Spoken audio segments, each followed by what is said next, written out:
learning circle on ocean literacy education with links to the sea, and we are increasing in our participants as we go through. So over to Craig. Okay, thank you very much. I will share my screen.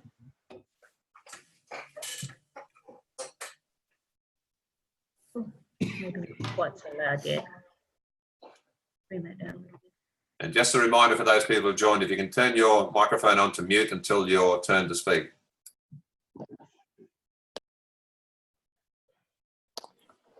Okay, so thank you all for inviting me to participate in your learning circle. It's a great honor. The story of ocean literacy in the United States is an extraordinary one, about a process that hundreds of scientists and educators have been engaged in over the last 15 years or so to come to agreement about what all people in the US should understand about the ocean. The process has galvanized and reinvigorated the ocean sciences education community and led to some surprising changes in our mainstream kindergarten through 12th grade science curriculum. So I want to share a little bit of that story with you today. Here's where we started with the work in approximately 2002. Of course, there had been marine education activities going on in the US for decades prior, but in the early 2000s, there was virtually no trace of ocean sciences or even the word ocean in the mainstream United States K through 12 science curriculum. And for a variety of complicated reasons, systemically, ocean scientists were not at all really involved in the science education endeavor. There were chemists and physicists and a handful of biologists that had shaped the US curriculum over time, but ocean scientists had been systemically left out of that process.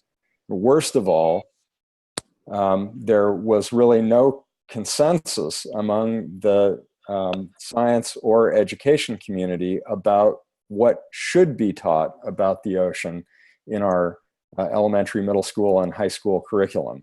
Everyone had ideas about things that they wanted to include, but there was no consensus about the important ideas that every kid should be exposed to before they leave high school. And that had resulted in a populace in the United States that was virtually ignorant of the importance of the ocean in our daily lives. So after many years of complaining about the situation, many of us gathered together to form a large coalition, an informal network of institutions and individuals to respond to that situation. There were many, many members of the effort, many participants, hundreds, but these on the slide are the most significant players that drove the work forward. There were 12 centers for ocean sciences education excellence that had been funded by the National Science Foundation. Each center comprised of a research university, an aquarium, museum, and a K-12 institution. The National Marine Educators Association, the National Oceanic and Atmospheric Administration, the National Geographic Society, College of Exploration was our distance learning partner that brought us all together online. And then my institution, the Lawrence Hall of Science at the University of California, Berkeley. And notably, in that list, you'll see that there are large universities and aquariums that represent influential institutions in the US, but also large number of individual marine educators and classroom teachers that were members of the National Marine Educators Association, in addition to a large federal agency, a large NGO, et cetera. So we had a variety of different types of organizations that could exert influence in a variety of different ways throughout the country. And most astonishing about the process is that as we moved forward to define ocean literacy and create a series of publications, not one of those institutions demanded copyright to the intellectual property that we were developing.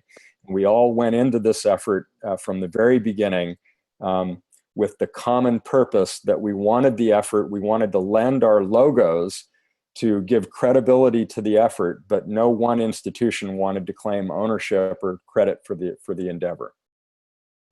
After about a year of online meetings and a handful of small face-to-face meetings, we arrived at this definition of ocean literacy that was achieved with no small amount of effort. It seems terse and simple, but it's been a powerful statement for us. Ocean literacy is an understanding of the ocean's influence on you and your influence on the ocean. And an ocean literate person has these three descriptive characteristics. People who understand the essential principles and fundamental concepts about the ocean, are able to communicate about the ocean in a compelling, meaningful, problem-solving way, and are able to make informed and responsible decisions regarding the ocean and its resources based on their understanding of the principles and concepts. So that was the easier of our challenging tasks to come up with that definition. The most challenging task was to elaborate the first bullet there, what the essential principles and fundamental concepts about the ocean actually are. And this is what we came up with. Many of you are already familiar with the 7 essential principles of ocean literacy. I won't read through all of them, but I will say that I'm proud of how terse and straightforward they are. And I think they're powerful, compelling statements about unique aspects of the ocean that should be intentionally taught as part of the curriculum. And most significantly is principle 1, that there's one ocean, only one ocean on our planet. And you'll notice that throughout all the ocean literacy documents in the United States, the ocean is always referred to in its singular form, never plural. And that is to use the power of our everyday language to communicate this idea that there's one large interconnected body of water on our planet that all people and all organisms share and depend on. Each of those principles is comprised by a set of about 5 to 10 fundamental concepts that further elaborate their meaning and provide more detail for them. Those principles and concepts are things that we agreed every student should know and understand by the end of high school, by the end of their 12th grade career. And then we set about this much more detailed, much more useful practical tool, the Ocean Literacy Scope and Sequence, which describes in the form of concept maps, conceptual flow diagrams, what students should understand in kindergarten through 3rd grade, 3rd through 5th grade, 6th through 8th grade, and 9th through 12th grade. And so we created these progressions of learning that build toward full understanding of each of the principles by the end of 12th grade. And it's these conceptual flow diagrams in the scope and sequence that classroom teachers, curriculum developers, exhibit designers in aquariums and museums actually use to design content for various age and developmental levels of learners. So that's kind of in a nutshell where we started with the ocean literacy work in the United States. And as that work was unfolding, little did we know that our colleagues around the world were looking over our shoulders. In Europe, we saw the development of a comparable movement that began in 2011 when 3 European members of NMEA came to the NMEA conference in Boston. They didn't know each other when they arrived, Fiona Crouch, Evie Kopians, and Geraldine Fauville. They met at the conference and decided that there should be a comparable entity in Europe. The 3 young women, within 1 year, convinced their home institutions to host the first conference on ocean literacy in Europe in 2012 and formed the European Marine Science Educators Association, which held its first conference in England in 2013 and has had an annual conference ever since, and is a thriving, fascinating, multilingual, multicultural organization that has participants from maybe 15 countries, 18 countries throughout Europe.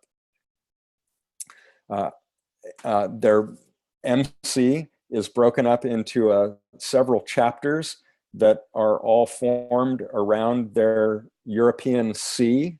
The concept of seas is much more important in Europe than it is here in the United States.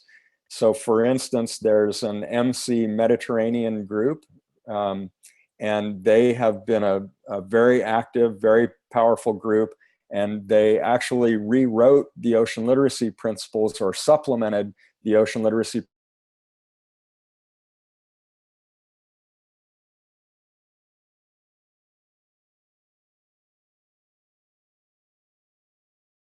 Did we just lose Craig there? I think we did. I've lost sound and his picture's frozen. Yes. Yes, from Canberra. I've lost everything. There we go. Craig, are you back? We just lost you there. We lost you there for about 15 seconds. Okay. I was saying that your MC Med in the Mediterranean has been a very active chapter of the MC organization, and they've developed their own Mediterranean Sea literacy principles that are parallel to the ocean literacy principles from the US. And we've seen this around the world in various settings. Different countries have modified or used verbatim, but often modified the ocean literacy principles to suit their local needs. So shortly after MC was formed, there was a similar, almost identical story that happened among our Asian colleagues. A handful of Asian members, Tsuyoshi Sasaki from Japan, Ray Yen from Taiwan, another colleague from Bangladesh, met for the first time at a National Marine Educators Association conference in 2015 in Newport, Rhode Island. And they decided that they should have an organization also that was focused on ocean literacy throughout Asia. And in 2016, they incorporated the Asia Marine Educators Association and held their first conference in Taiwan at Taiwan National University. And that Asia Marine Educators Association now has had 2 conferences and has participants joining each year virtually and face-to-face from China, Hong Kong, Taiwan, Japan, Korea, Bangladesh, Philippines, and I'm probably forgetting other countries, but at least those.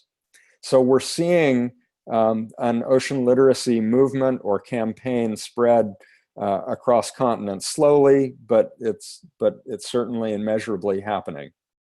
Most recently, just this last December, a group of Africans has come together with the help of Geraldine Fauville from MC, and they have formed an African ocean literacy network, and there are about 70 people from 22 African countries that are meeting regularly online and talking about hosting their own face-to-face conference and developing or adapting their own ocean literacy principles.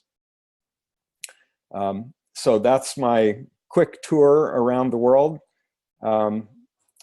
And in addition, I just will mention that there is also a longstanding Canada network of ocean education, and then the International Pacific Marine Educators Network that was founded by Harry Bridle, among others, that brings together members from Pacific Island nations to talk about ocean literacy and their common needs for increasing public understanding of the ocean in their smaller countries.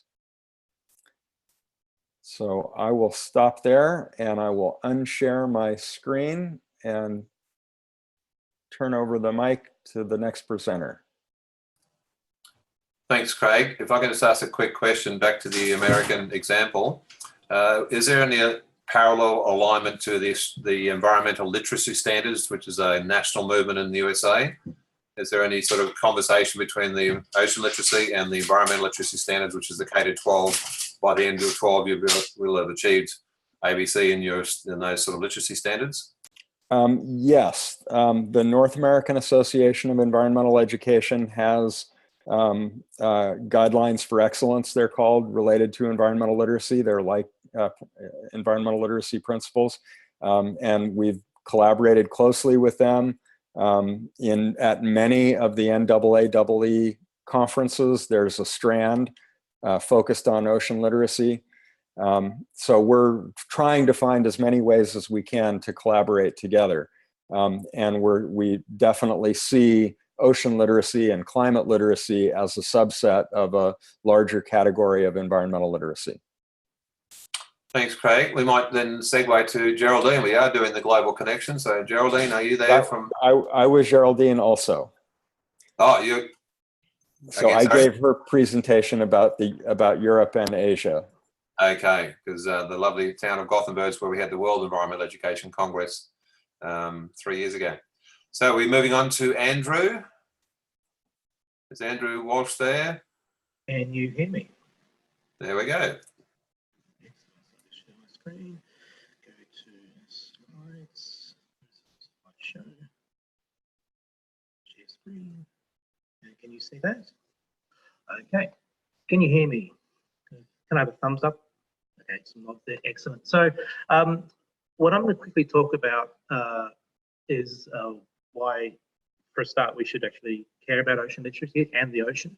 And most of you know a lot of this already, but it's just worth putting it into perspective. There we go. So we all know that the ocean covers 71% of the planet, it provides 50% of our oxygen. And of course, as an island nation, Australia has very much vested interest in the ocean. It plays an important role in our economy and our culture. And the majority of our population, of course, is coastal. We have an exclusive economic zone where we have the sovereign rights to all the living and non-living natural resources of the water column and the seabed and the subsoil. And it's actually one of the largest in the world.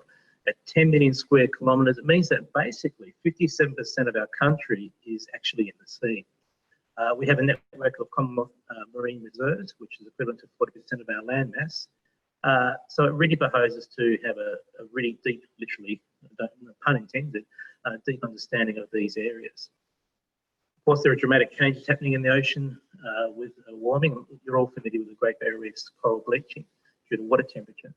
But a lot of people don't realise that there are 24 hotspots around the world where the rate of warming is actually faster than the remaining 90% of the ocean. And Australia has 2 of these hotspots, and they're actually not in Queensland, but associated with the south and southeast of Australia.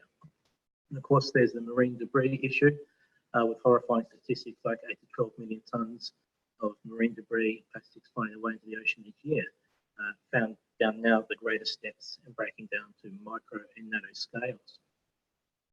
If your students are inland in Australia and think, well, what's the ocean got to do with us? If you look at this graph here, we're looking at that little black dotted line. That's the contribution to our gross domestic product from our farming sector.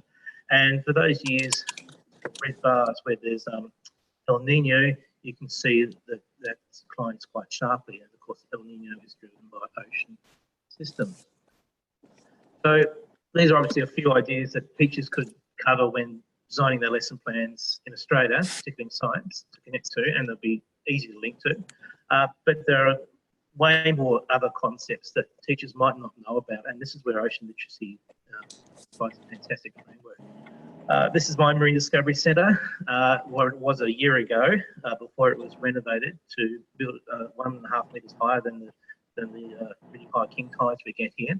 And I joined here 6 years ago, and one of the challenges I found when I joined here, I came from a primary school classroom and I was prompted in this centre, is that I'm teaching classes that visit from other schools from around Tasmania each day and connecting to the Australian science curriculum. And if you have a close look at the curriculum, you'll notice that the marine environment, or the sea, is actually rarely named up explicitly.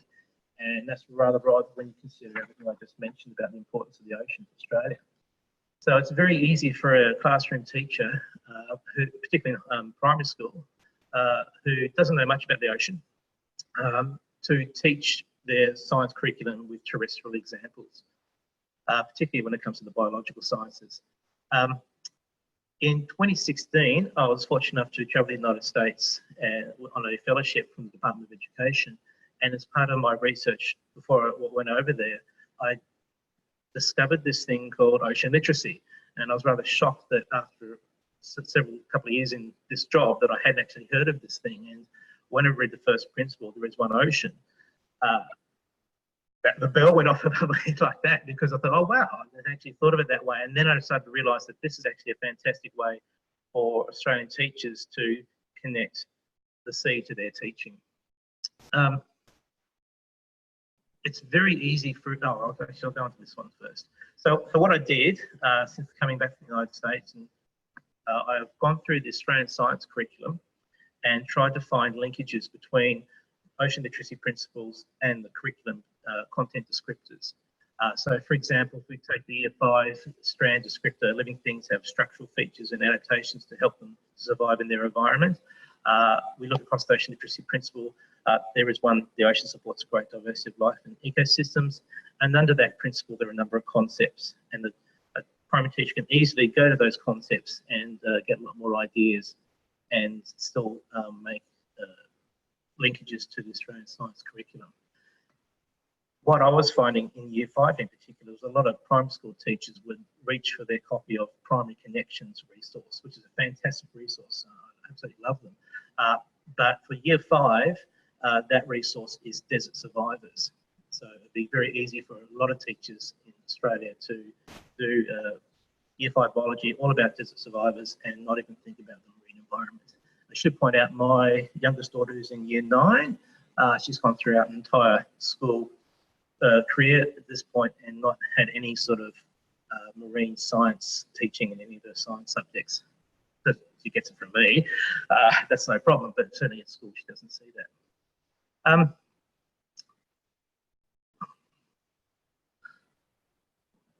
So I've gone through the rest of the curriculum from foundation to Year 10 and found linkages between the content descriptors and ocean literacy, and yet physical sciences doesn't connect very much, which is not surprising, but there are plenty more linkages there available. So the other thing I should mention is that a lot of them also would probably connect with the HASS curriculum, with geography, but I haven't actually had time to go through that.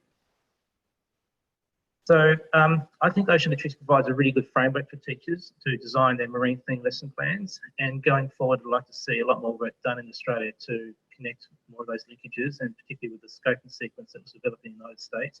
I did try and connect the scope and sequence to our Australian curriculum, but there were so many differences across the year groups that was actually too large a job for me to do, so I haven't actually tackled that. But in my daily teaching job, I don't really have the time to continue doing this sort of work. So the best I could do is do a couple of PDFs, and I've sent those to Harry, and Harry's put them on the Ocean Literacy Australasia website, and he might mention a bit more about that later. So I'll now pass over to Harry, I think.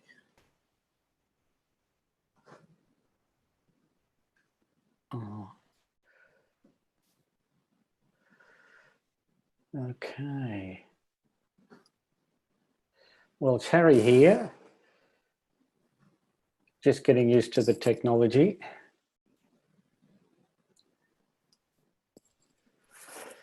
Can people see that screen?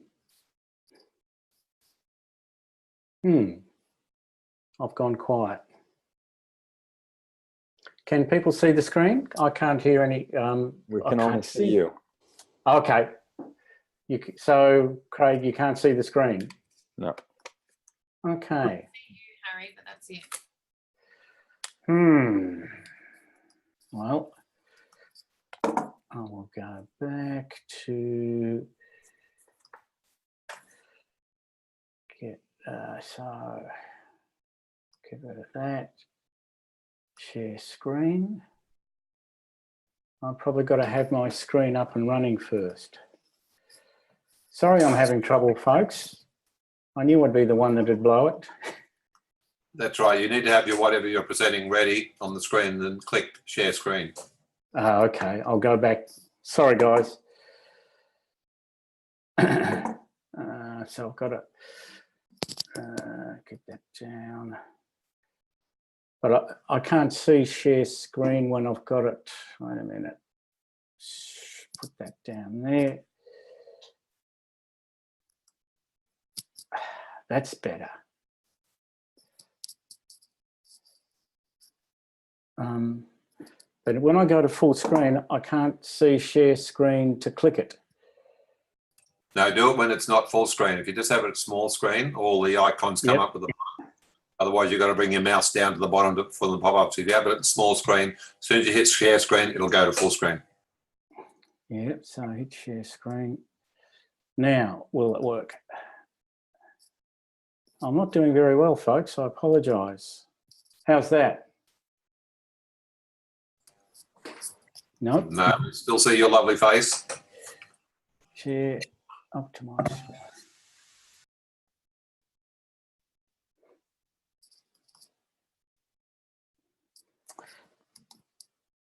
It worked when I did the practice with, worked beautifully when I did the practice with Andrew. What you should see when you hit the green screen share screen, it should come up with everything on the screen. The one that's green is the one you want to click again. So when the actual pop-up window comes, the one that's highlighted green, that's the one you click once again. Then it automatically picks up your screen. So it's share screen down the bottom. Yep. Then you should get a white window, a pop-up window. Ah, yes. Then you hit the green one that's highlighted with you. Here we go. All good. Sorry about that, folks. I'm too old for this. I started with this, I doubt if many people would have seen this. This is the Coastal Marine Studies in Australia manual that was created by MESA and AAEE back in the late 1990s, big federally funded project. I include it for two reasons. One is that we were doing fabulous things in Australia back in the 1990s, and we were getting big money out of the federal government to do these things. And the second reason is that I was one of the few people, I think, that actually took this manual. So it was two large folders. It's on, down the bottom, you'll see the old MESA website. The entire contents is still there and it's still quite current. It's on the MESA website, and at present there's a group of us trying to rescue that. But I was at Monash Uni at the time, and we had the chance to rewrite a new undergraduate primary science education course, and I used the Coastal and Marine Studies program to set that up. And as far as I know, it's still the only undergraduate offering in marine education in Australia. But it was a fabulous opportunity, and it was initially built on those 15 modules. So it started in 1990, and a number of lecturers have taken the course, and I sort of started it, and I've been the most recent one as well.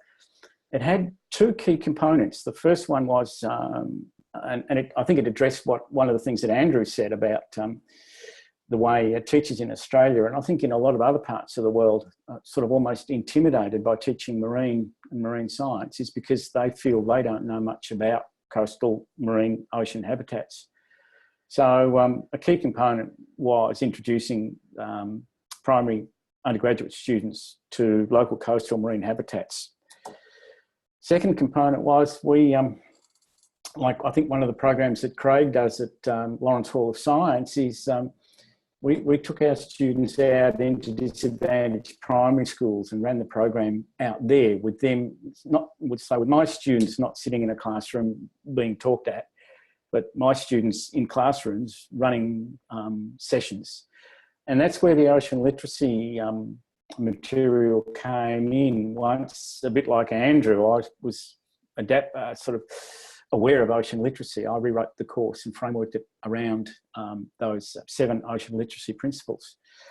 And one of the issues I've had with the course is that when I started, we had 3 hours a week for 14 weeks. And when I finished, we had 2 hours a week for 10 weeks. So, for example, I couldn't cover all the 7 ocean literacy principles. But that gives you a sort of a rough idea of how a week or so before I'd spend time briefing up my students, and then they would present in the schools in which they were going to in a week a bit later on.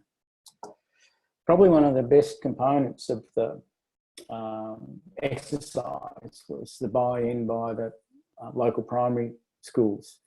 So what happened, and this is where I'll show the next slide in a minute, the framework that Craig and all the colleagues in the US came up with was incredibly useful, because I could sit down with a new school and the teachers, and we could work around their work programs and the US scope and sequence. But more than that, the teachers, it wasn't just the 3 hours that our Monash students were in their classrooms once a week. Their whole, for that 8 weeks or 9 weeks that we were there, their whole theme was built around the sea. It was just a great buy-in by the teachers. But that's one of the slides from the Ocean Literacy website in the US. And when you get onto that, all of these little things are active. So if you click on K2 for Principle 1, then that will take you to another level diagram.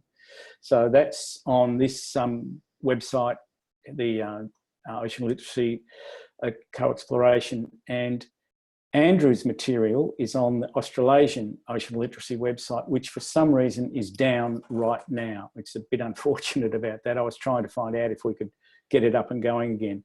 Both are run by College Exploration in the US.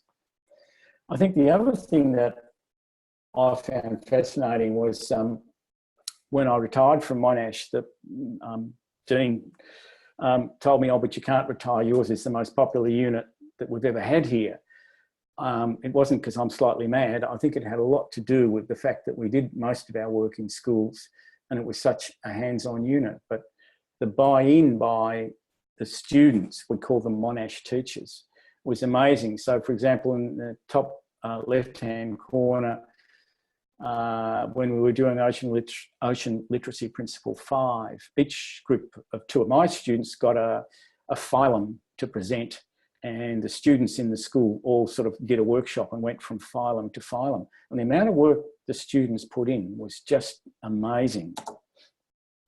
We finished with, and this is one of the big things the schools liked, an ocean literacy fair for the whole school. So it wasn't just if we were working with grade 2s, we had a day when the whole school had ocean themes, ocean literacy themes.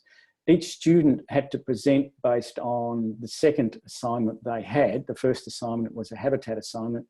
The second one was a curriculum design assignment, and they would take one of the ocean literacy principles and develop a mini unit on that and present one of the activities. We'd normally use the school hall.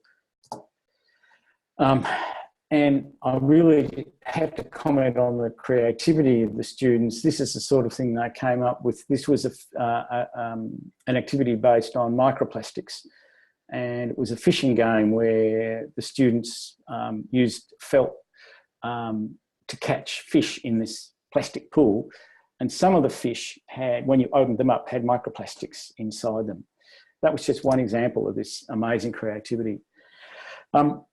The second one where I've used the 7 ocean literacy principles and the fabulous scope and sequence is a program I work on as a volunteer with a group that run this amazing vessel called the Pelican One. It works all around Australia, but in February and March, we run a program in the 2 bays close to Melbourne, Port Phillip and Western Port. And we sort of have 3 components. One is marine science, the second one is traditional knowledge, and the third one is ocean literacy. And I won't go into much detail, but I love this photo. I didn't know this was happening. A colleague of ours in the US, Diana Payne, created these ocean literacy t-shirts, and I picked up a couple at an NMEA conference many years ago. And I always wear them when I'm teaching on the Pelican. And when we're having a break, this young student and her friend were reading through the 7 ocean literacy principles and sort of commenting, oh yeah, that sounds sensible. I had no idea they were there. My friend Natalie was astute enough to take that photograph. It's been very quick, but this new publication is coming out in September. And you'll see, well, Diana Payne, who came up with the t-shirt in the previous photos there. Geraldine did the slides on international for Craig. Fiona was one of the people Craig mentioned. Both the EDF 4219, that unit that I would love to see other universities pick up and run with, but also the way we worked ocean literacy into a place-based education program aboard a vessel, are both written up in this publication, and the link is down the bottom there. So stop share. Back to you guys. Thanks, Harry. Awesome. And that first picture reminded me of the back in the day with John Feen and Joe Ferreira. Great colleagues. Janine and Kate, I believe you're doing a tandem presentation. Are you there, Janine, Kate? I'm here, but I believe Janine's taking the lead on this one. She doesn't have a webcam, and I'm hoping that. Yep. I'll just grab the screen now. Yeah. Okay, so this is just going to be fairly short to bring together a little bit about how we're trying to link CWEEK with the ocean literacy principles.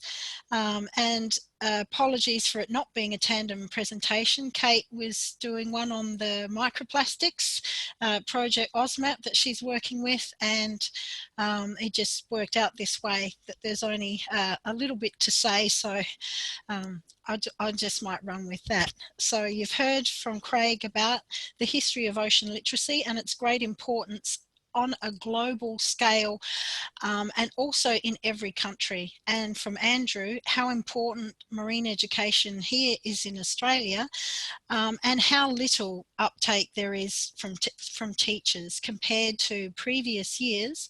And Harry has talked a little bit about CWEEK. For those who don't use the CWEEK resources and all the other resources on the MESA website, would highly recommend doing so, because there's a wealth of very valuable information on there that can be used for so many different projects.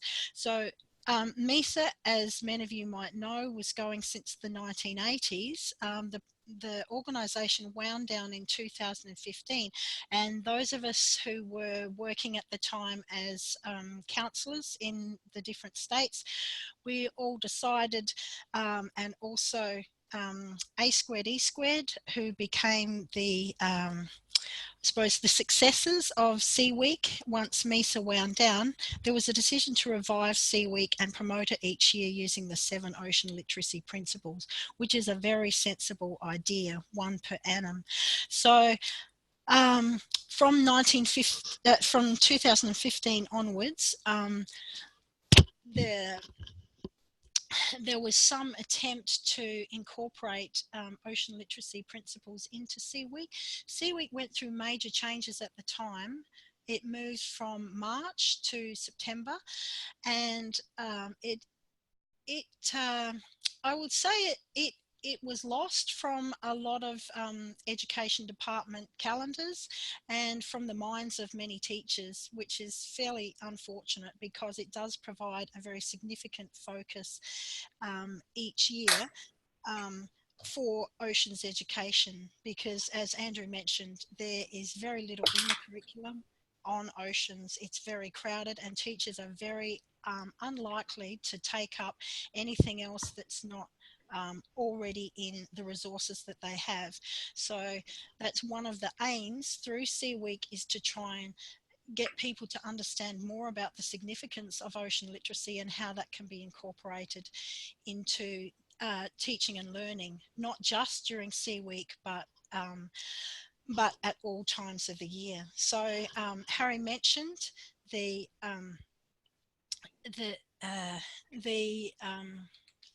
sorry, I'll go back. I'll stay on this screen for the moment.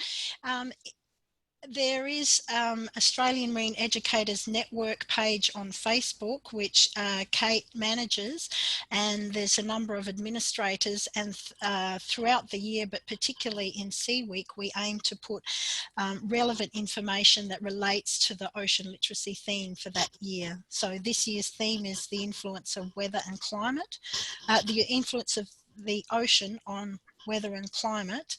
And so resources will be posted on that site. And each year members of that network are invited to post events that they're running during Sea Week and activities. We've actually found that even though there's about 350 people on the site, it's not particularly active throughout the year. The AAEE also has a Sea Week page, and that includes the annual theme, of course, the ocean literacy theme, and links to a variety of resources, including all the previous year's Sea Week resources, and there's many of those. And what we've found that individual schools and marine ed centres have their own activities occurring, and so do various marine community groups. Not all of these relate to ocean literacy, but they are important in focusing attention on oceans education. So rather than just talking about what's happening, I'd like to throw it open afterwards and ask people, in what ways do you think that this can be better promoted? Because as a number of people have mentioned, there is enormous scope for including oceans literacy in the curriculum content. There's already many resources that are very useful, and just trying to get uptake from teachers and educators in other areas is quite difficult. So I just put a brief list here of what's missing so far. And I'm wondering how best the national and state level involvement can come together in terms of A Squared E Squared, because I had a look at the state chapters of A Squared E Squared and there's no Sea Week pages on there.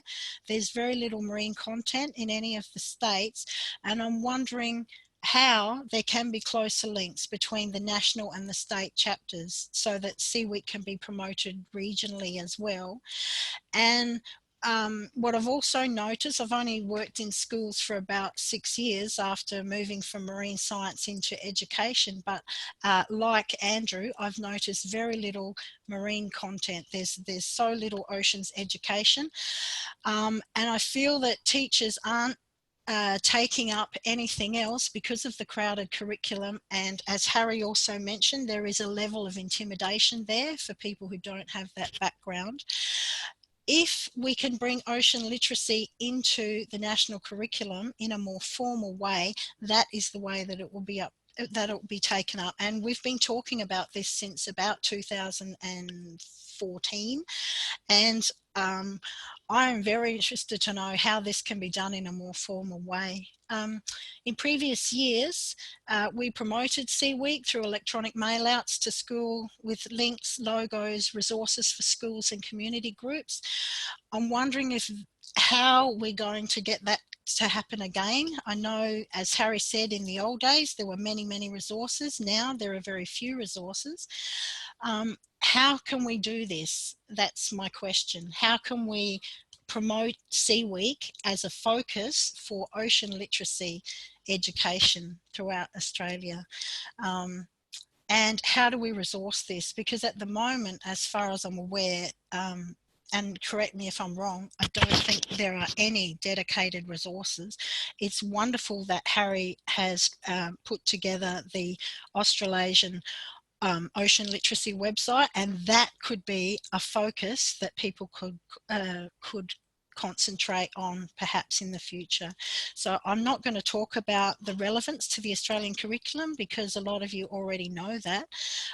It links with every single area of the curriculum that I can think of, and over the years I've started writing lesson and unit plans that integrate many areas of the curriculum with oceans learnings. And we've got a few examples here of how ocean literacy is being brought into the curriculum through their website, through Andrew's mapping of the ocean literacy principles. I've written an article recently about ocean literacy and Australian curriculum links in a magazine that's going out to 900 schools, and we're hoping to develop some lesson and unit plans through nature-based education. And there's a lot happening at individual levels, but certainly not in a networked way. And I think that's what I think is really needed, is a national push for this. I've just included at the end an example here of how ocean literacy links with chemical science and some of the experiments that I've been working with at various schools over the past few years. And the last one, sustainability education, which is massive, and marine debris, of course, is such a major one, and that can bring in so many different areas to the learning. It's extremely relevant, of course. So if anyone's interested in more information about the links and particularly cross curriculum links, I'll be happy to provide some information for you. Just, yeah, happy to hand out any lesson plans you're interested in. I think that's about all. And I hope that was audible. Okay, thank you. Thanks, Janine. A quick question with regards to one national linked organisation, the Great Barrier Reef and Park Authority, GRBOMPA, and their Reef Guardians program. Are they part of the National Marine Educators Network and the promotion for Sea Week, because they are a nationally linked organisation? I would certainly hope they are. I think we have. That's an area that we really need to work on, because most of us do this voluntarily around our other work. But I think it's important for some of the major marine networks to be joined in with this. Tangalooma as well. Is it Tangaroa Blue, and the Australian Marine Debris Initiative. There's a lot of other groups that we could be working with, I think, in terms of networking, and that is a real gap at the moment, I would say, is just getting people together. It is a public site, but as I say, we've only got 350 people connected to it at the moment, even though there's potential for thousands of people to be involved and also share resources. So it's still in its infancy, I would say, even after 3 years. It needs a kickstart. How we best do that, I'm not sure. But we've talked about a number of options, a number of people who are involved with it. But yes, we'll certainly get together a list of groups, and I think it would be good to do more outreach. Well, I think that's a very nice segue across to Kate, because we've had our side conversations around that. Janine, can I ask you to unshare your screen if you go down to Absolutely. Yeah, certainly. segue across to Kate. Over to you, Kate. Thank you. Thanks, Cam. Before I get started, that was a brilliant segue to AusMap, but I just thought I might share, for those who haven't had a quick look at it, see if this works. I just wanted to share where you might find the Sea Week information coming up, because it's not too far away. So on the A2E2 website, aae.org.au, events, and then Sea Week. So that is maintained by A2E2, and they will update everything. There's lots of information on there, but it's more just links to other info. You can see there's links to the Ocean Literacy website, and some past MESA Sea Week activities. So I just wanted to share that with you. And also the Australian Marine Education Network Facebook group, which a few of us are quite active on, a select few. But that's a great avenue just for simple, easy sharing for marine education. And that does get more busy leading up to Sea Week, like Janine said. So following on from that discussion about linking ocean literacy with outside groups, I think AusMap is so well placed to do that. So AusMap... Oh, thank you. That's good. I was going to say put it in full presentation mode. Thank you. So AusMap is the Australian Microplastic Assessment Project. I've been working on this for probably almost a year with a few other people, and I started a pilot on this through A Squared E Squared New South Wales, and then it sort of developed into this national project, which is really exciting. I just wanted to show you, and I hope this works. Sorry for that. In many ways, plastic is the perfect material. We can make it strong and rigid enough to build spaceships and replace bones, or thin and flexible enough to make shopping bags that weigh as much as a nickel but carry up to 8 kilograms. And unlike other materials, plastic doesn't rust or rot. It can last for centuries, even when we only need it to last a few seconds. We make tons of plastic precisely because it's cheap, durable, and yet expendable. But the features of plastic that make it so useful to us have also transformed life in the oceans, where as much as 10% of our discarded plastic, millions of tons per year, ends up.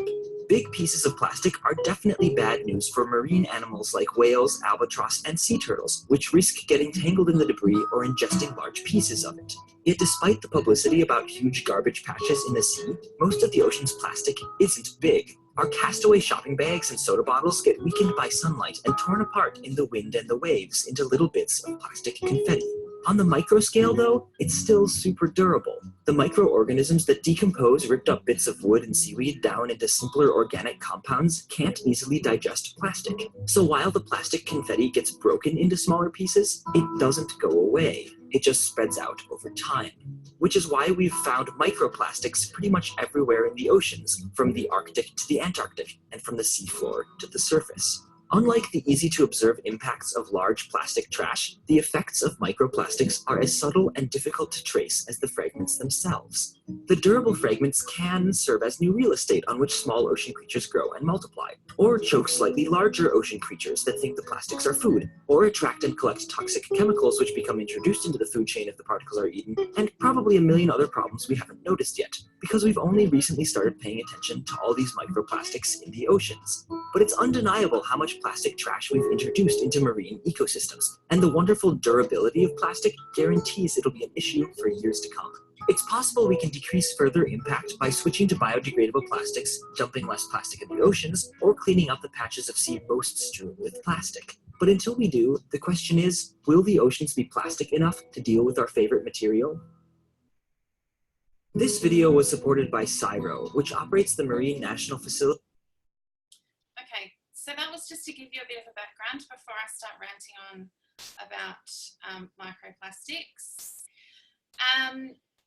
so that you know what they are. And I'd just like to, there's a bit of a misconception in there that I'd like to clarify.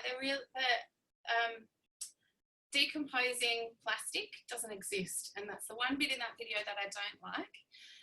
But it just gives you an idea of microplastic and what it is. So you probably already know this, but plastic breaks up. It doesn't break down. It just breaks up into tiny, tiny bits, as the video said. This is a pretty iconic example of what happens with microplastic. Microplastic, by definition, is 0.001 of a mil to 5 millimeters. So it's what we're looking for is less than 5 mils, and something that you can see in a regular microscope.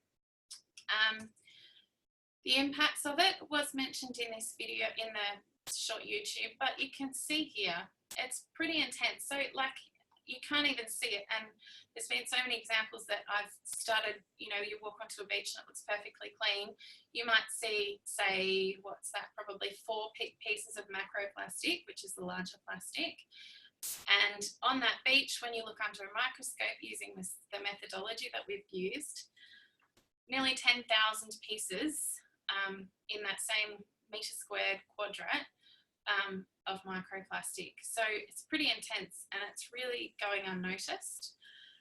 A large portion is microfibers, so the polyester fibers in the clothes that we wear.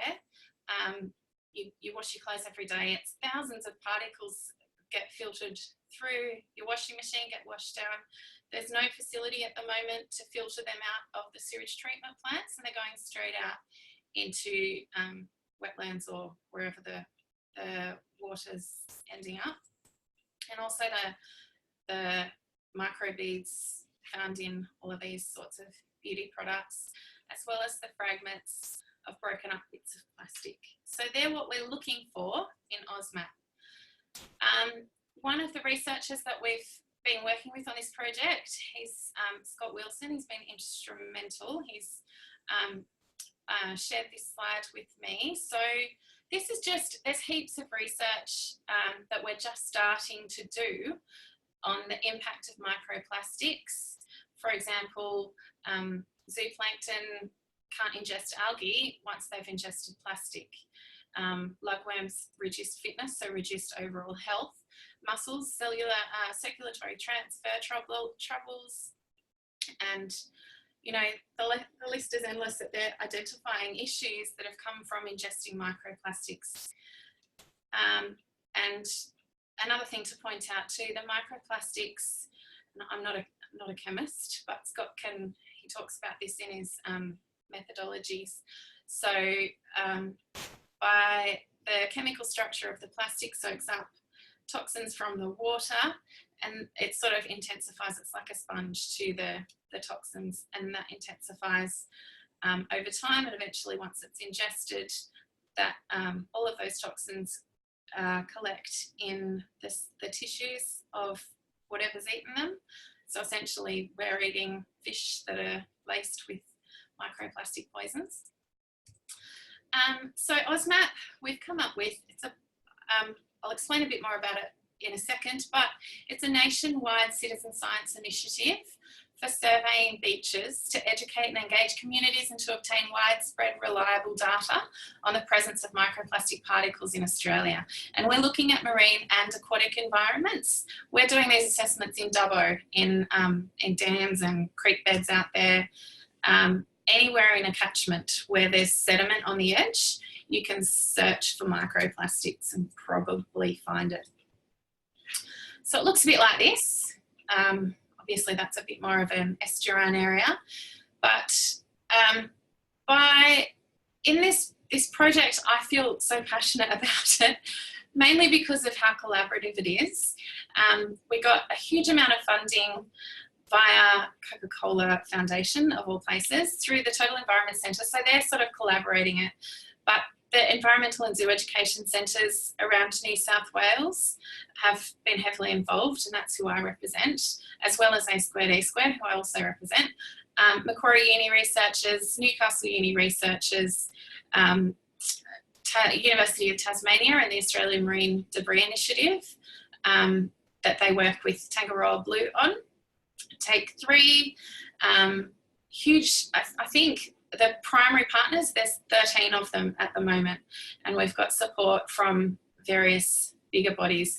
The plan with the funding that we gained was to roll it out in New South Wales this year and then go national next year, and that might even happen a bit sooner.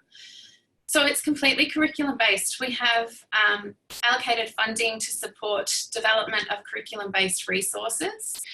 And I'm just thinking as Janine was talking, I'm going to go back and rehash those curriculum resources so that they do include explicit mention of the ocean literacy themes. But they're based around geography and science from stage 5 up, so year 9 up to year 12, where the students are actually going out and surveying the beaches, looking at microplastic and macroplastic, and essentially they can analyse the link between the two of them. Like I said, New South Wales to national, we had the researchers from those 3 different unis in one room discussing a methodology for surveying microplastics. And it was so inspiring to see these guys working together. It was really exciting. So we've come up with this methodology that's quite rigorous, easy to adapt. One database. So the Australian Marine Debris Initiative through Tangaroa Blue and Tasmania have just added microplastics to their database. And if I've got time, I'll show you how that works in a moment. But so we're uploading all of the data onto the AMDI, the Australian Marine Debris Initiative website. That can then be downloaded and accessed by anyone. So it's really useful and interesting for kids to be able to, like middle and senior school students, to be able to access other data from the same project, you know, on the other side of Australia. And this is working with community organisations as well. So there's a community arm of it as well as the school-based one. Like I said, coasts and waterways, and it's really engaging, it's really exciting. So the methodology, I'll just skim over this because I don't think it's all that relevant at the moment, but AusMap have funding to supply a select number of organisations with the kits.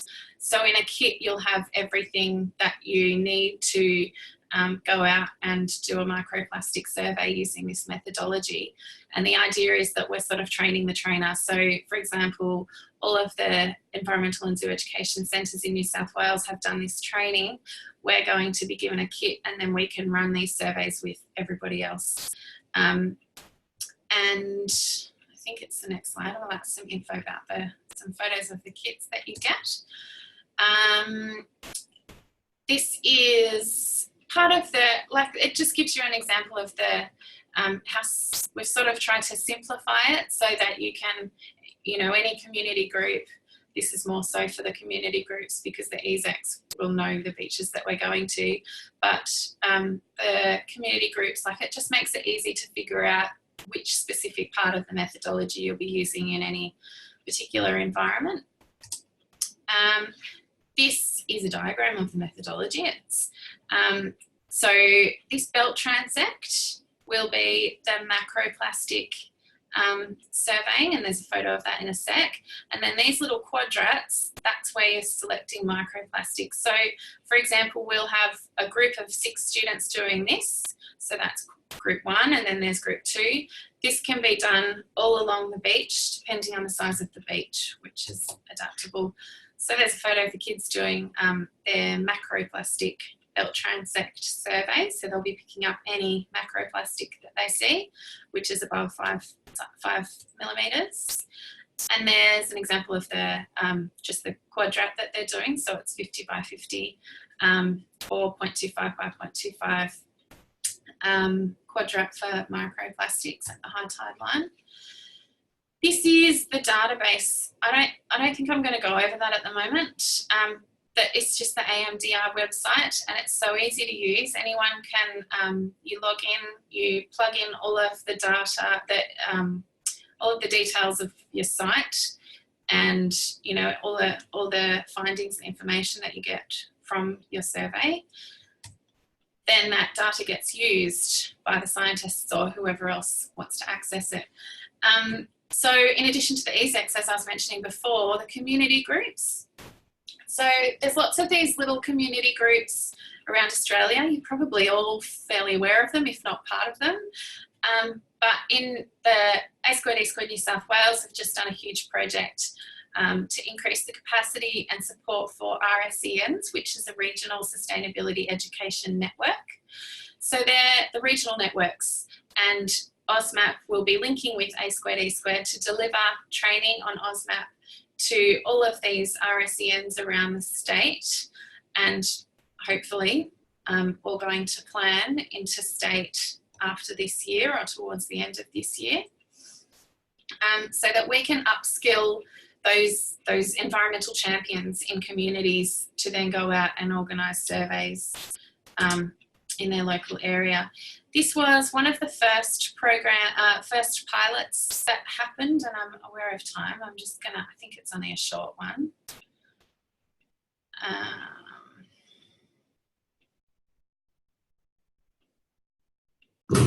Now is the time to get behind your Newcastle Knights with a 3-game ticket for just $60. Visit knightshub.com.au. These students from Gorican and Narara High are at Wombrel Lagoon sieving, and while it's not for gold, it's to discover what is in our waterways. To find out, students and researchers are studying the coast's 4 lagoons in search for microplastics, alongside environmental campaigners Take 3 for the Sea. The filaments from cigarette butts, really fine fibres that break up, because a lot of people don't realise cigarette butts actually are made out of plastic, so cellulose acetate. It's known as the Citizen Science Project and is the first in Australia to look at how microplastics are collected.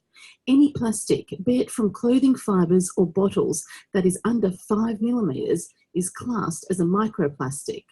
They've bought Macquarie University from their scientific background, and also Rumballar Environmental Education, who's got strong connections with our local schools. Lagoons are the first place to begin the search, as they are classed as the sink of the water catchments, collecting all the runoff firsthand.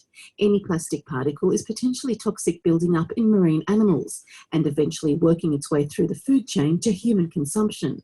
There's an amazing study where they've looked at the impacts of microplastics on fish, and these microplastics become embedded into the gut wall of these fish and cause occlusions, so the fish obviously can't eat or digest any food. Sarah Almaselli, NBN News. So, well, sorry.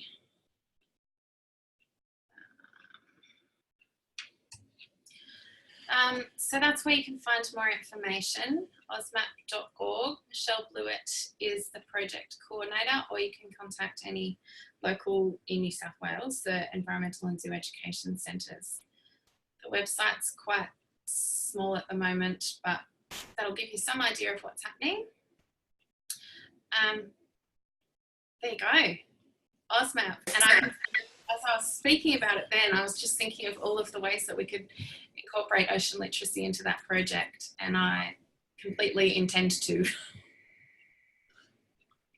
Thank you, Kate. I'll wave the Queensland banner. We've got 8 outdoor and environmental education centres that are based in the marine scenes from Holloway Beach, Darragee, North Keppel Island, Boyne Island, Sunshine Coast, Moreton Bay, Jacobswell and Talabudra. So we've got a series of them right across the coast from Coolangatta to Cairns, basically. So we need to build a network. Yes, absolutely, Cam. And when I spoke to the few people that I spoke to from the Queensland centres when I was up there last year, they were all keen, and I have been in touch with a few of them. We're presenting, the AusMap team are presenting at the A2E2 conference, and the hope is that we can train up some of your crew so that you can run it through those centres. We should have something like 45 to 50 of the staff at the conference, so it'll be great. Awesome. Thank you so much, Kate. And do we have Carl? Yes, I'm here. Okay, over to you, mate, if you want to share your screen. Let's have a look here. Okay, so you can all see that, hopefully. All good. Oh, good. All right then. So yeah, my presentation today is on a community group that is based on a organisation in New Zealand called Experiencing Marine Reserves. So I'm going to go through and just give you a bit of an update on what we're doing in this state. So it's been a successful program in New Zealand for about 20 years now, and they've worked with thousands of school students and lots of community members in getting people in the water to experience marine life and also to get it into the classroom. It was EMS in South Australia. It started up in 2015, and you can see there straight from our constitution what we're all about.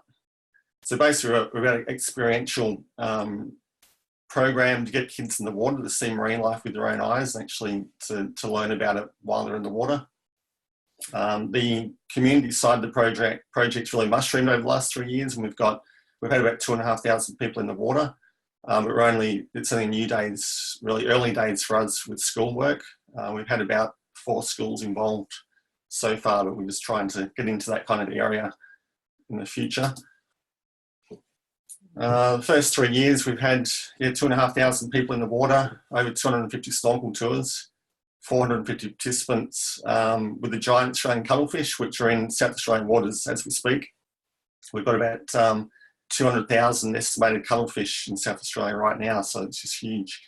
And we're going to have 500 people in the water with them in the next 2 weeks.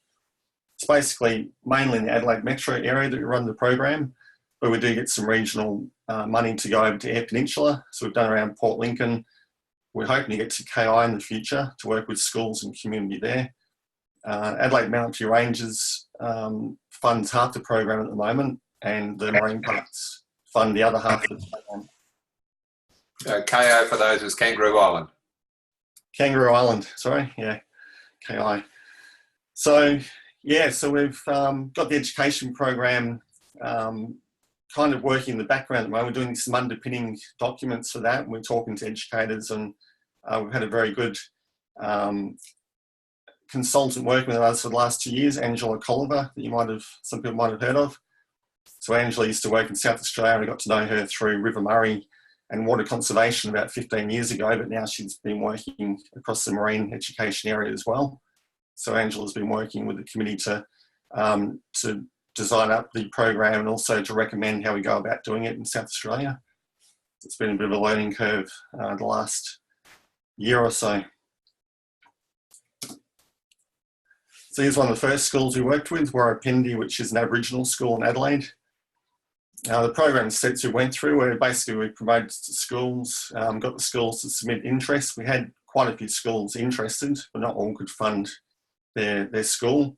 We had some government funding to work with 4 schools, so they got the program basically free of charge for the first year. It would normally cost the school around $2,000 to get involved. That's mainly transport and that sort of thing to get out to the site and back. So we had a staff person visit the school and talk to the principal and went through risk assessment procedures. That's been a really big thing, getting the insurance for this program. So there's a risk assessment procedures are really huge to make sure it all works. Parents get involved. We also get grandparents involved and also local volunteers with the school. I need a fairly low ratio of guide to students, usually 1 to 4 maximum, and it goes down to 1-on-1 with some kids with disabilities or other health problems.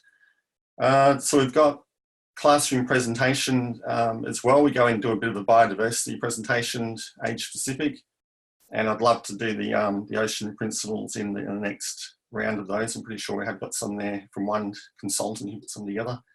And also if they need it, we take them to a swimming pool just to give them the basics of snorkeling before they go into the ocean. Then EMS gets out there and prepares all the snorkeling gear, and we get in the water with the students in an area that hasn't been affected really by humans that much. We've got a couple of areas that we take students to that are marine sanctuary zones. One of the most popular ones is the Noarlunga Reef. That's been a reserve since 1971. You can't say it's really untouched. It's probably the most touched reef in South Australia. We've got thousands of people going across that reef every week, every few months. So we do try and get them into a sanctuary zone though, just to see what a sanctuary zone looks like. Then we take them back to the local beach, and we might go into the local beach zone to see what it's like. The Henley Beach School takes their kids down to the waterline, and I'm hoping to get those kids into the water in the near future to see what's underneath the water itself. The 360 stuff I'll talk about later has actually got some 360 video of underneath the Henley Beach jetty, and that was for the centre there to use with the students. So these are some of the other steps that have been identified that we will follow through with. Okay, so yeah, talking about the 360 video, which is a big passion of mine at the moment. I'm an underwater photographer and dive instructor, so it's kind of been my passion for the last 30 or more years, introducing people to the marine environment through either snorkeling or scuba diving, and also my photos the last 5 years or so. But just over the last few months, we've got into 360 video, and I was lucky enough to get a small grant from the Marine Parks office here to basically for my time to go out and get some marine video. So I purchased some underwater photography gear that would be suitable. I've had a lot of help from a lady in Seattle who's been doing underwater photography 360 for the last couple of years, and she's brilliant what she does. She's a very community-minded person. She works with schools in Seattle as well, so we've had a lot in common. So it's been a really steep learning curve, the 360. It's great, as you can see on the slide, for people with disabilities and people who can't get in the water for any reason. I must mention just the other night we got awarded a grant from the local council here of $10,000 to actually work with 360 video with people in schools, nursing homes and community groups as well. People that usually wouldn't be able to get into the water, they can have that immersive experience through the technology. We've had, as you can see on the slide, we've had quite a few students at the Henley Beach Marine Discovery Centre involved. And as you can see from the kids that are just really immersed in it. I was actually there taking that photo myself and talked to their teacher as she walked past. She didn't know I was involved with the project. Just asked her what the kids enjoyed in the centre, and they said that the VR is a really big one for the centre now. The kids just love getting the VR goggles on. So we've got experiences there with the giant jellyfish there we found at Port Lincoln. We've got a sea lion experience from Baird Bay in the Eyre Peninsula. We've got an under the jetty experience at Henley Beach as well, near the Marine Discovery Centre, which is really great to take the kids down to the water's edge and then show them the VR experience afterwards. What else have we got? We're working on some experiences now with basically all the different sanctuary zones in South Australia. I've only just started, but we want to try and get a bit of VR of each one because they are so hard to get to for the community in South Australia. So it'll be my goal to try and record, say, a 5-minute video of each sanctuary zone in South Australia, so we can have those on the Marine Parks website for schools to access. Should be really good. I did do a forum with the Ocean Atmospheric admin, probably about 2 months ago now. It's quite impressive what they're doing in America. But they are doing 360 images, not video. So I'm not sure when they're going to go from images to video, 360 video. Or they keep up to date with what they're up to in America as well. Here's one of the local experiences with the local shark here, the Port Jackson shark, which the Henley Beach Marine Discovery Centre is really keen to get some more footage of that for their students because they are well known for their Port Jackson sharks, which they've hatched out of jars in their aquariums in the past. It's my goal to get kids away from aquariums in the future and more into getting them into the water themselves, or if they can't get in the water, to do the virtual reality rather than have sea creatures in aquariums at the centre. I think that will be the focus in the future. I've had quite a few teachers ask me how they go about having the kids view this 360. If you haven't got the VR goggles, which are a bit costly, depending on the model, probably between $300 and $800 a set. These ones are kids using at Henley Beach Marine Discovery Centre from a place called Class VR. And I believe they purchased about 8 sets for about $6,000 or $7,000. And that include a lot of the curriculum materials to go with the headsets. But talking to Angela, she's worked on a few programs, Angela Colliver, with schools in the past. And she says they get a lot out of using just a Google Cardboard headset. So they can just use an iPad or an iPhone to just move around and see that 360 as they move around with the iPad or the iPhone. So that's just a really good way of getting kids into it really quickly without much cost. So we've had all this video has been produced in partnership with the Henley Beach Marine Discovery Centre, and we'll continue to make more videos for them. I've already ordered 2 more because they're so happy with what they've got so far, which is just 3 90-second videos. And they're developing up their own curriculum-linked activities to go with those videos. Heaps of good productions, does the over narration of the videos, and it's been quite popular. The kids can learn while they're watching with a bit of just simple words overlaid over the video. So we've had, they will have about 2,000 students across SA visiting that centre and going through that activity over the next year, which would be great. 360 Underwater is my company, and we're going to load all the videos onto a Vimeo platform in the near future, and I'm going to give access to those to schools and community groups right around Australia to load up and use on iPads or use through the VR goggles, which would be really good. Marine Parks just purchased 3 pairs of VR goggles to use in their community events. They've got a caravan that goes around the state called Coral, and they're going to have those sitting in the Coral van for people to use. As I mentioned, Marion Council has just provided funding for their local community, so schools, libraries, retirement villages. And the SA Wales Centre has expressed interest as well in the technology. So they work with a lot of schools and their education centres. So I'm hoping to work with them in the near future as well to get the 360 video into their centre, into schools. Angela's written up a guide for teachers to use with 360 video. It's all curriculum linked. And that one's available as a PDF as well from EMS. We'll have that on our website in the near future. It's still in a high draft. We are developing up a guide to publish very soon. And I'm sure it can be used in other states quite easily, even though it was written for South Australia. Okay, so you'd just like to thank the sponsors that sponsor EMS, which are the National Parks, Marine Parks, the Adelaide Mallee Rangers, and the South Australian Government, of course. We've got a lot of support now from local council, and also participants do pay a little bit towards our program. So thank you to those people as well. All right, so that's my presentation on EMS and 360 VR. So hand back the sharing here, stop share. Awesome, Carl. Thanks very much. Well, as I look at my clock, we've got 6 minutes to the end of the formal time. I don't know if the recording is going to stop at that time. But what are the big, hairy ideas from all those awesome presentations that we can take forward? What's something we can see? I had two that came through. One is the who's who in the zoo with regards to our network of existing organisations, practitioners, entities, the marine discovery centres, the environmental education centres, the organisations that are doing things around environmental ed in the ocean literacy space. And the other one is the Sea Week being a celebratory time where we actually can coalesce all our efforts to have a September celebration. Just open it up for general conversations around the nation, around the world. What did you pick up as the big, hairy goal or two or three that we can take forward? Where to from here?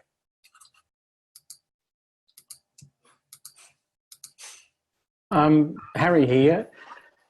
Earlier on, Cam, you mentioned getting Great Barrier Reef Marine Park Authority involved, and I often sort of get frightened of saying this, but in the early days when MISA was going gangbusters, all the big organisations like Great Barrier Reef Marine Park Authority, for example, Don Alcock, when he was head of education, ran Sea Week for 2 years, and that was that amazing thing of all the Sea Week stuff was printed by Great Barrier Reef Marine Park Authority. And I guess my thing as being one of the older citizens is to say, well, it's been fabulous to see all of these things here, and also to have Craig present Geraldine's presentation and see Ray Yan from Taiwan watching in as well, that there are amazing things happening in Asia and Europe generated by small groups of enthusiastic people. So let's, I guess my challenge, and people have heard me say this before, is to a lot of the younger environmental and marine educators, let's get back, because there are incredible resources. And I think the other thing I'd like to say very quickly is that the great work done by Craig and the many organisations that he mentioned at the very start, and that framework is very usable in Australia. Andrew Walsh has done some work on linking it to Australian curriculum. But I guess what I'm saying is all the pieces are there. We just need to put them together. Absolutely. And the question is the how. Any other comments, inputs from around the room, the Zoom room? I always see A squared, E squared as being that collaborator, or that port in the middle of all of these, where the education experts, the environmental educators, and marine education should be within environmental education. But what's your take on it, Cam? Is there, what's A squared, E squared's role in supporting us to coordinate this collaborative approach of connecting everybody to ocean literacy? Yeah, totally support it. And I wind back to the early 80s when Group started, when Graham was the first education officer in Group and back to those early foundation years. So yeah, definitely A2E is the logical NGO portal, but it's got to be an alliance of key stakeholders. So yes, you've got a natural portal around the agenda, but you need to have those key stakeholders who say, yes, I'll represent the marine discovery networkers. Yes, I'll represent the marine science educators. So I think a hands up and hands around to say who's willing to activate. And I see at least two big hairy goals, one being a national scan, if we just focus on Australia. Sorry, international guests who have joined us, I'm just talking about the Australian scene here. But if we say that who's who in the zoo, we did this in 2004 in Alice Springs, where we had place-based environmental educators. So the museums, the education centres and all around Australia, we met in Alice Springs, and we had a momentum around identifying who's who in the zoo and the place-based environmental education. But if we look at the marine education sector, that I'd be certainly willing to be supportive of the process. Not that I'm actually, I was a marine biology teacher and marine science teacher for 3 years when I was at high school in Brisbane, but no longer. But certainly as a process-based approach, that's something I fall naturally into with regards to aggregating all our efforts to say, well, what are the strategies that we can link together? We've got the ocean literacy principles. They are awesome. So I can see that repeating over the presentation. So we've got all the what. It's all about the who, I think, is the key thing. That's going to take someone, one organisation, to initiate that contact. And I've seen it with AUSMAT, that initial idea, because it was such a good idea and it was quite innovative, the number of organisations that have come on board, and like OEH, Office of Environment Heritage, the, so many different universities, all of the marine discovery centres, all of the environmental and zoo education centres, they're all showing their support, as well as the non-profits, Take 3. And it can be done. That's the most, bringing everybody together with Zoom, which we have used, and face-to-face. People have flown from Tasmania to come to one of the meetings. So I think the idea of someone within, hopefully, A squared, E squared, putting their hand up and saying, I'm going to try and push this, just a network of organisations together, and contact all of these people, potentially within, using the Marine Education Special Interest Group as an avenue, because there's lots of them that are part of that. But it's going to take someone to initiate it all. Absolutely. As the Vice President and a member of the National Executive, we'll certainly take that on board. Thank you. Any other thoughts, ideas from around the Zoom room?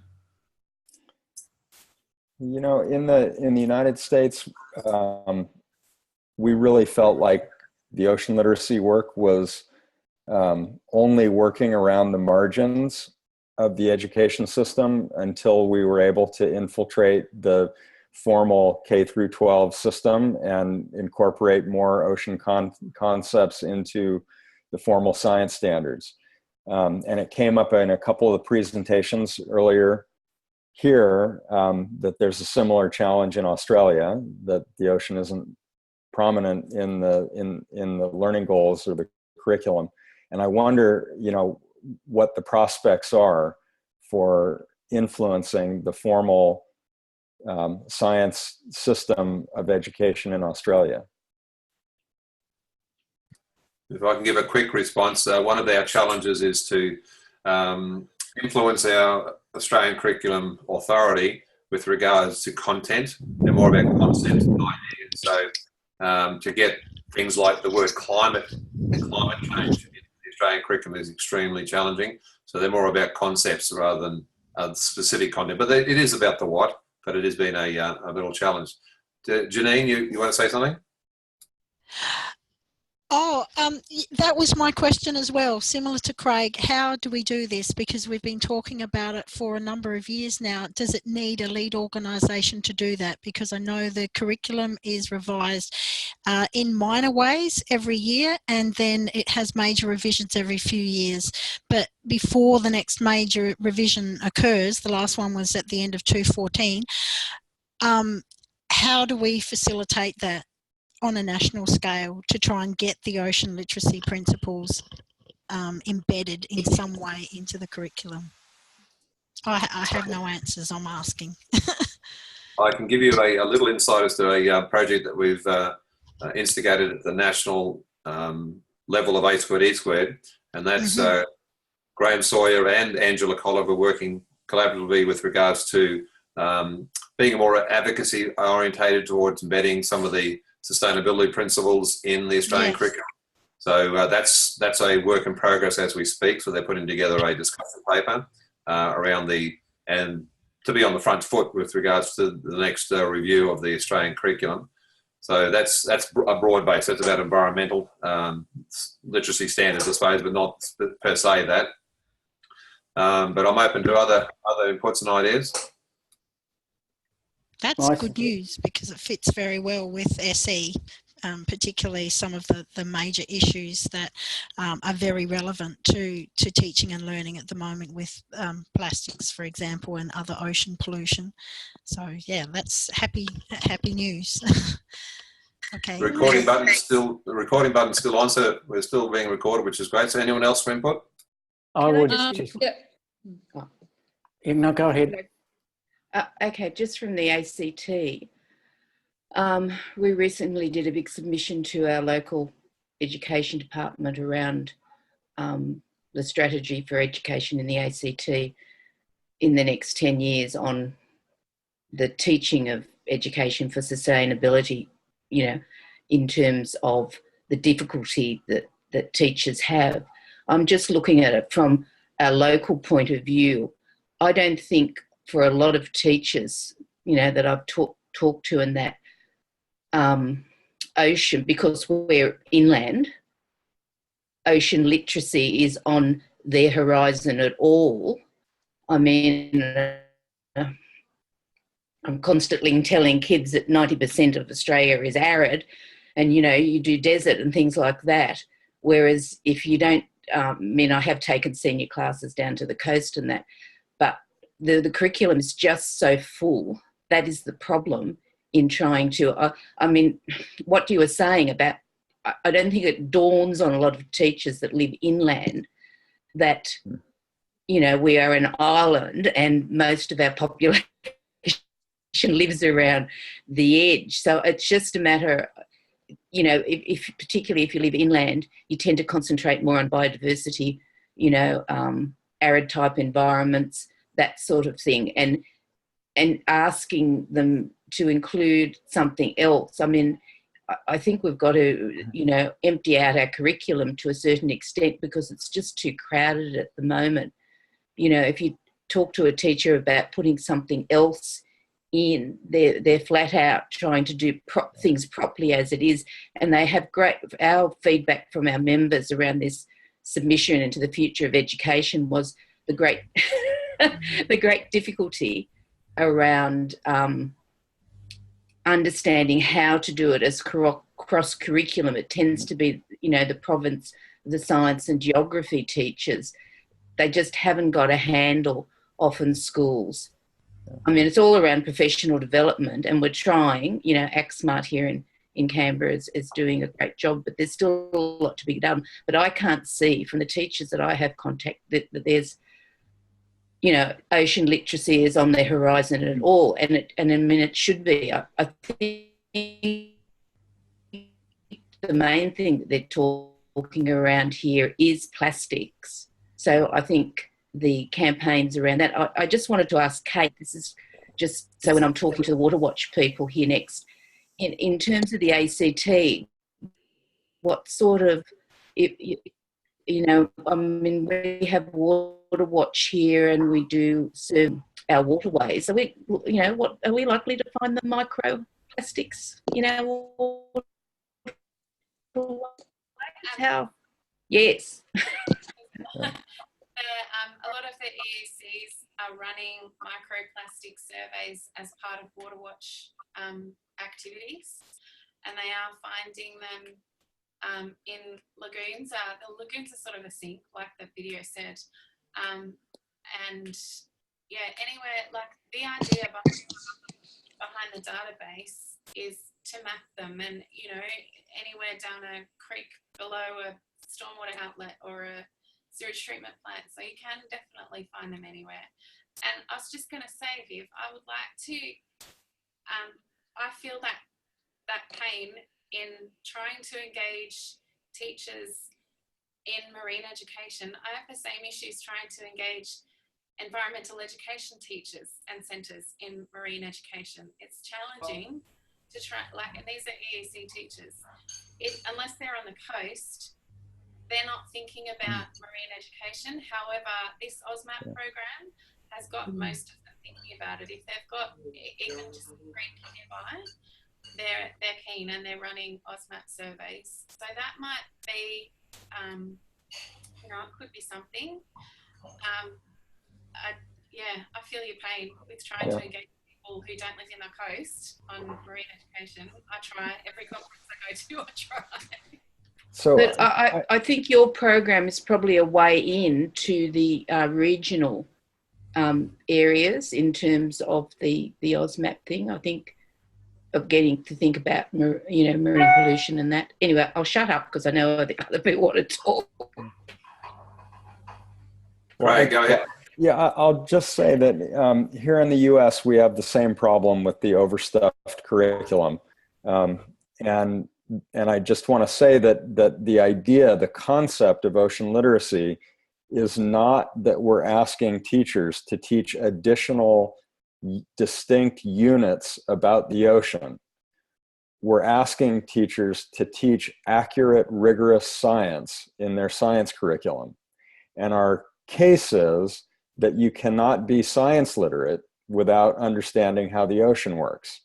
And that the science that you teach, at least in the US prior to the ocean literacy work, was in large part not accurate because it didn't include signature, unique aspects of how the ocean functions. So for instance, teachers regularly teach the concept of primary productivity only through photosynthesis. And they teach kids that photosynthesis is the way that primary productivity happens on Earth, and they never discuss chemosynthesis. And when they discuss photosynthesis, they only describe it as the process of green plants, using sunlight to produce carbohydrates, and don't discuss algae and plankton in the ocean. So our case has been that the science you're teaching is terrestrially biased and not accurate. And similarly, in US textbooks and curriculum, decomposition is a universal concept that's taught to every kid, and it's described as the process by which living things get broken down into soil. And so we're teaching kids that decomposition doesn't occur in the ocean because there's no soil, right? So there are many examples of the absence of an ocean idea resulting in inaccurate science teaching. So we're not adding a new unit about the ocean. We're saying, please teach primary productivity correctly. Please teach decomposition correctly. When you're teaching mollusks, don't forget that they're like squids and octopuses that are really different than snails. And if you only use terrestrial examples of mollusks, you don't really understand what a mollusk is. So we've been trying to find those angles into the curriculum and appeal to teachers' desire to do a good job teaching accurate science. I definitely put my hand up for having done what you said as a science teacher, because I didn't have a background, an understanding of what you're saying. And I think it's would be common to a lot in my profession. Can we go around the others who haven't had a chance to share their thoughts and ideas? Yes, can I say something? Andrew, yes. Yes. So I think from the primary school teacher's perspective, a lot of primary school teachers use Primary Connections, the units that they purchase, and if there was a few more of those that had marine science slant to them, that'd be really good. I know they're interested in writing that. I rang them a couple of years ago when I was looking at ocean literacy first off, and they said, yes, that sounds fantastic, but just need to make a business case and then need the money to invest in writing those. So if there were those resources out there for teachers to use, I think they'll pick them up and run with them. And also, there's the Primary Industries Education Foundation for Australia. They're a leading group for developing free resources for teachers on topics of agriculture, forestry and fisheries. They are funded by industry. There needs to be the equivalent for marine science education, but the problem, of course, with that is that the stakeholders aren't really industry partners who would be making money. They'll be institutes, essentially, that would be getting grants. But if there was something similar that could produce resources for teachers, then I think there'd be a lot more uptake, particularly in the primary sector. Thanks, Andrew. Can I add just a couple of things? I think it's answering Janine's question of how do we get global change in Australia?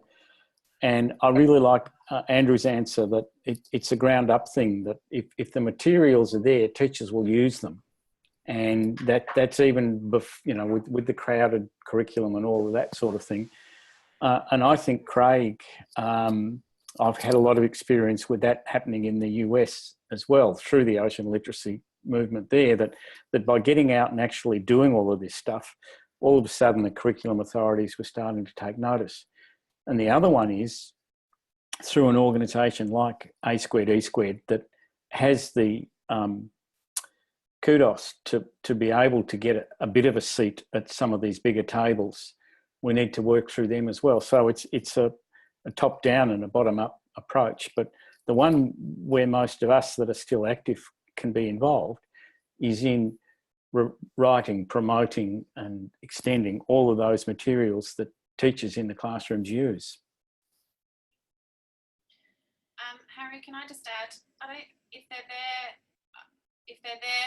teachers will use them. I'm not sure I agree with that, because putting them on a website and expecting teachers to use them, it'd be great, but they need to know about them. And that's the issue, is getting them in front of every teacher in Australia, getting them mainstream.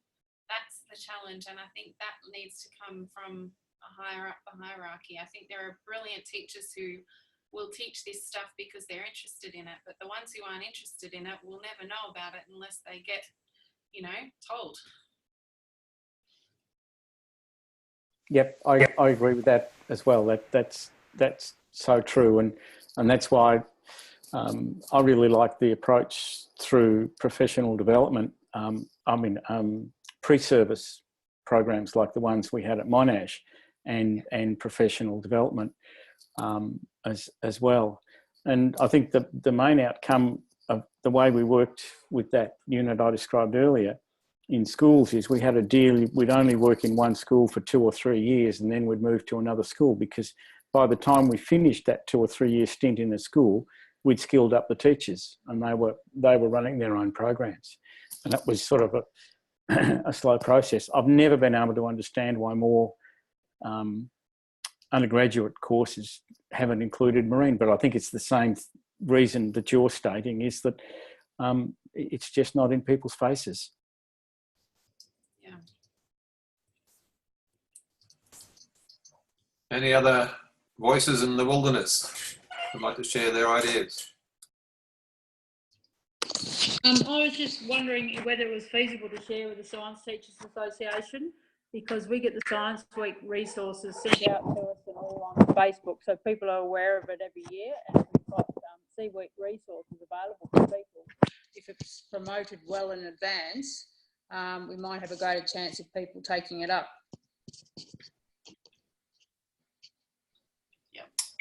Yep, thank you. Hi, Andrew Vance here from Melbourne.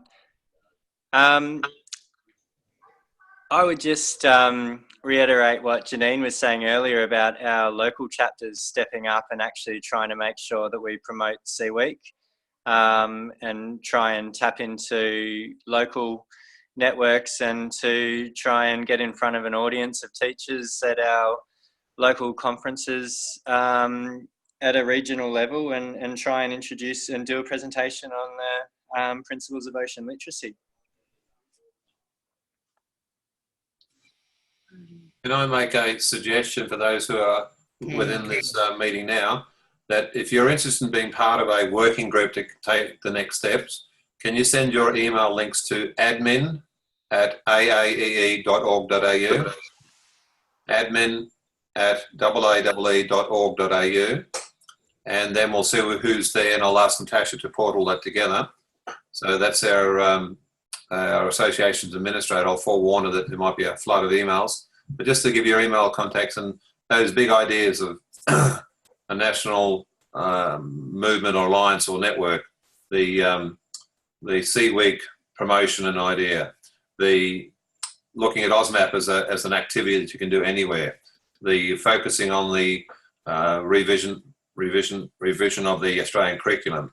They're sort of actions that we can take this forward. And I think we've done a fairly good coverage around the room there, the Zoom room, and around the nation, around the world. I just want to draw that together, so we can just take that. I'll just write it in the window over there.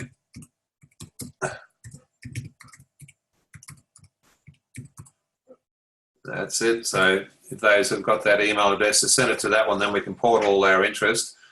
And I'd just like to go through the list of presenters and give a huge round of applause and a virtual clap from everybody, especially Craig. I think it's now, what, 1:45 a.m. over there in California, is that right? 10 to 1. Well done, mate. You've done a stellar job and keeping your eyeballs alert and awake for this presentation. Thank you so much, Craig, for your contribution, and Andrew and Harry, Janine and Kate and Carl and everybody else. So thank you so much for your input and ideas, from old guard to new guard to passionate people around the ocean literacy idea. And I think I might draw it to a close unless there's any other parting final comments from everybody. We'll give a good thumbs up and a round of applause to everybody. Well done. Congratulations. We had up to 23 participants there, so, and they're starting to peel off as we speak. So well done, everybody. This recording will be saved somewhere on the